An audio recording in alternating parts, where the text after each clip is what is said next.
The United States passes 10 million coronavirus cases as states shatter records. These rates of growth are truly chilling. This coming as the president-elect Joe Biden reveals he's making the fight against coronavirus his top priority. A detailed look at his plans next. We take a look at the Electoral College, what it means to Michigan, and whether or not it has withstood the test of time or whether or not it needs to be amended away. 3 days in the 70s, 3 records in a row, and we do it again tomorrow before reality hits us in the face. We'll look at that coming up right now. First at 4. Local 4 News starts now with a breaking news alert. Good afternoon. We begin first at 4 with breaking news. Beaumont hospitals in Royal Oak and Troy and Grosse Pointe are limiting the visitations as COVID-19 cases in the region and state continue to rise. We've also just learned Hall of Fame men's basketball coach Tom Izzo test positive for COVID-19. The Michigan State Athletic Department announced his diagnosis today during daily antigen testing this morning. Izzo had a presumptive positive test, which was then later confirmed by a PCR test. Bernie Smilovitz closely monitoring all the developments, and he'll have a live report for us tonight at 5. Also breaking, crews put out a house fire over in Auburn Hills. This happened on Shimmons Road. That's in the area of I-75 and Lapeer. You can see the house is severely damaged. We have reached out to the fire department for more information on exactly what started the fire. Also breaking, police make 2 arrests in connection to a murder investigation in Detroit. A 16-year-old girl was shot and killed last night at a home on Beaconsfield. Police tell us the teen got into an argument with the gunman, who then fired a shot into the home, striking the girl. Sky 4 over the scene this morning on Alberta Avenue in Westland, where a 22-year-old man and a 32-year-old woman were taken into custody. Police are still looking for a 23-year-old woman who is considered a person of interest. The other big story at 4, Michigan rolls out a new app to alert people of potential COVID-19 exposure as the United States passes 10 million coronavirus cases, and more than 237,000 people have died from the virus. Now, these are numbers from the Johns Hopkins University database. Public health experts continue to warn that the country is entering the pandemic's worst phase yet. Michigan reporting 9,010 new cases of the coronavirus. Now, this is a 2-day total for both Sunday and today. We have lost another 62 Michiganders to the virus. In other headlines, we just received an update on the COVID-19 outbreaks in schools. The state has listed 50 schools as having outbreaks. For a complete list of impacted schools, head to clickondetroit.com. We also just learned that one of Troy's 6 fire stations has been closed temporarily after several firefighters test positive for COVID-19. Now, meantime, there is cautious optimism after drug makers Pfizer and BioNTech report promising early data regarding their COVID-19 vaccine.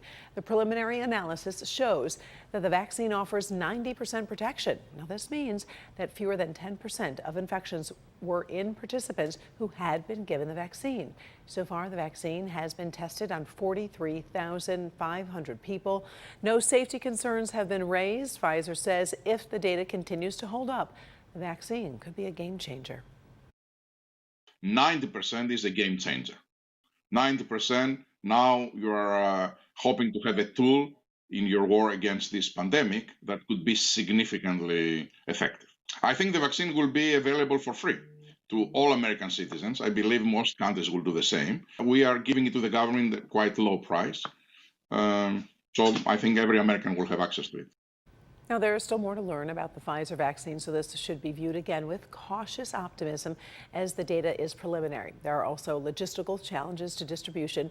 2 doses 3 weeks apart are needed. The vaccine also has to be kept in ultra-cold storage at below -112 degrees. All right, let's turn our attention to the closing numbers on Wall Street. Stocks rally to record levels as investors cheer the coronavirus vaccine trial data. You're looking live now at the Dow Jones, where it closed 834 points up, which has soared above 1,000 points. Now, today on the encouraging news from Pfizer, stocks that have struggled in the pandemic, like cruise lines, airlines, restaurant chains, they really had some big gains today. Now, stocks that gained in the pandemic, like Zoom and Netflix, well, they did post losses today. Another member of President Trump's cabinet tests positive for COVID-19. Detroit native, retired physician, and Secretary of Housing and Urban Development Ben Carson has tested positive. Carson was one of more than 100 people who attended an election night party at the White House last week. Now, since then, Trump's chief of staff and other White House aides have also tested positive. President Trump announces he fired Secretary of Defense Mark Esper. That happened in a tweet. Trump posted that Esper was terminated but thanked him for his service. A senior defense official says Esper prepared a resignation letter weeks ago amid mounting tension with Trump. According to the president, Christopher Miller will take over the role. Now, as he promised during the election campaign, President-elect Joe Biden is making the fight against the coronavirus pandemic the top priority of his incoming administration. Kimberly Gill in the newsroom with the latest on the president-elect's plans. Kim. Hi, Karen. Good afternoon. Joe Biden will not formally become president until January, but he's making moves now to launch an all-out assault against the virus that is now surging across the country, as you just reported.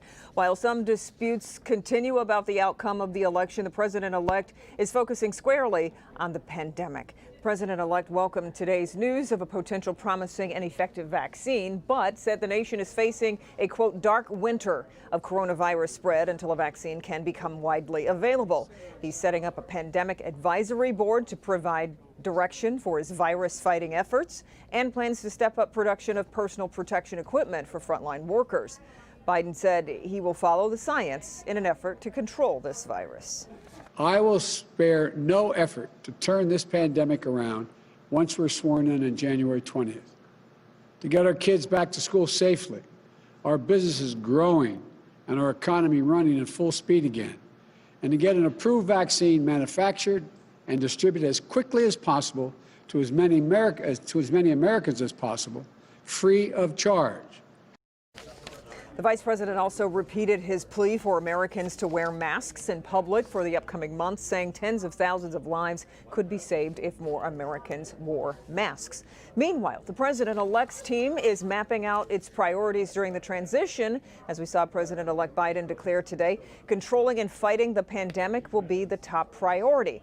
Hand in hand with that is a focus on finding ways to boost an economic recovery. Part of that plan will be extending unemployment insurance. The Biden team aims to address racial equity with efforts on focused police reform and addressing the prison population.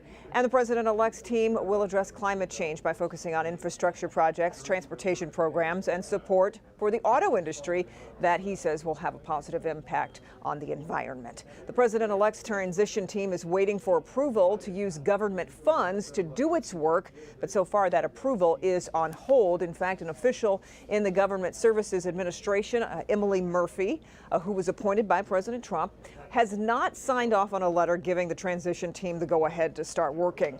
The budget for that work is estimated at nearly $10 million. So it appears that GSA official is waiting for President Trump to concede the election before she takes any action.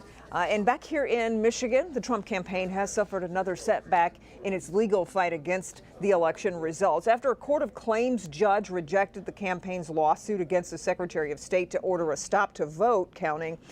They went to the Court of Appeals. So today, the appeals court said the filing was defective because it lacked a number of documents. So while Trump backers keep challenging the voting results, the Biden team keeps trying to move ahead with a transition. So, Karen, we'll have much more coming up on the news at 5 and 6. Until then, we'll send it back to you. All right. Thank you, Kim. Sure. On Saturday, Joe Biden clinched the presidential nomination with Pennsylvania's 20 electoral votes. That put him at 290 compared to Donald Trump's 214. But the election verdict isn't the last step in selecting American president. There are still weeks-long timeline during which the 538-member Electoral College picks the president. Paula Tutman here with a closer look at what the Electoral College is and what it means for us. Because Democrat Gary Peters was more popular than Republican John James by 84,000 plus votes, Peters will remain a Michigan senator. In the 10th congressional district, for instance, Lisa McClain received more than 133,000 votes than Kimberly Bison. So the Republican will go to Washington, D.C. as a member of Congress, not the Democrat. But when it comes to the presidential contest, technically, it is not the 146,123 more votes Joe Biden got over Donald Trump. The vote will technically come down to just 16 chosen Democratic electors who will cast their ballot to help choose the president. And Marseille Allen is one of those electors. I think popular vote is really the voice of the people. But, the Constitution is still in place. We go by the Constitution. I'm a firm believer that we need to go by law. In short, the Electoral College was devised partially because in the 1700s, the electorate, or general population, was thought to lack the knowledge, education, and resources to be properly informed in their ability to pick the most important office in the land.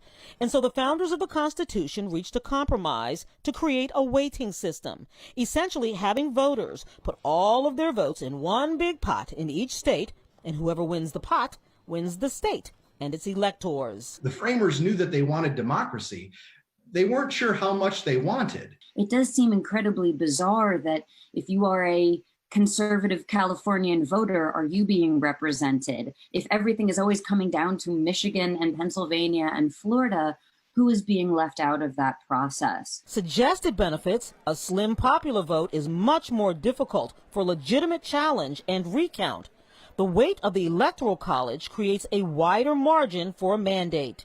People are smarter today. People have much more information at their disposal about these kinds of things. If Thomas Jefferson got into a time machine, many things would shock him about the 21st century, but not the least of which would be that we are still using the Constitution that we are today, because he wrote privately in letters that he thought that the Constitution should be rewritten or at least revised every 19 years, which in his mind was a generation. And this conversation is going on all across the nation, whether or not the Electoral College has withstood the test of time or needs to be amended away.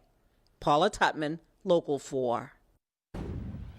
Time now for our first look at the forecast. It was a gorgeous weekend, and Monday is starting out beautiful as well. Right, Ben? Hard to believe, Karen. It's actually warmer today than it was on Saturday and Sunday. This is the third straight day that we have hit records, and we'll probably do it again tomorrow. We're still in the mid-70s, although we did get up just a little bit warmer earlier this afternoon, and that south wind is definitely helping things. But as we sit here and bake with this unseasonable warmth, you can see what's coming down the pike. Temperatures, even in the afternoons, are below freezing there in the northern plain states. It is all headed in our direction. We'll show you how much chillier things are going to get, multiple chances of rain, and kind of a half and half weekend as we approach firearm deer season. All that coming up in a few minutes. Karen? All right, thank you, Ben. Still to come, South Florida braces for more flooding as Tropical Storm Eta moves west. A closer look at where it's headed, as well as its impact.